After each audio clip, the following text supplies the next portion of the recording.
forgiven and free. 1 John 1:9. If we confess our sins, He is faithful and just and will forgive us. May mga pagkakamali ka bang paulit-ulit mong naaalala? Yung kahit ilang taon na ang lumipas, parang nakakabit pa rin sa'yo? Kapatid, may magandang balita para sa'yo. Kay Jesus, may kapatawaran at tunay na kalayaan. Sabi sa 1 John 1:9, kung ipapahayag natin ang ating mga kasalanan, ang Diyos ay tapat at makatarungan. Patatawarin niya tayo. Hindi niya tayo bubungangan, hindi niya tayo ipapahiya, kundi tatanggapin niya tayo ng buong pagmamahal.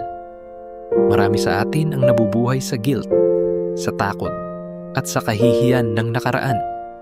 Pero hindi iyan ang plano ni Lord para sa atin. Gusto niya tayong lumaya. Ang kapatawaran ay hindi base sa kabutihan natin, kundi sa katapatan ng Diyos at sa ginawa ni Jesus sa krus. Kapag inamin natin ang ating mga pagkukulang sa Kanya, pinapalaya niya tayo. Hindi lang niya pinapatawad ang kasalanan natin, nililinis din niya tayo. Kaya huwag mong hayaang i-hold back ka ng nakaraan mo. Lumapit ka kay Jesus at maranasan mo ang tunay na kalayaan. Tara, manalangin tayo. Panginoon, salamat dahil Ikaw ay tapat at mapagpatawad. Inaamin ko po ang aking mga pagkakamali at lumalapit ako sa iyo. Patawarin mo ako at linisin mo ang puso ko.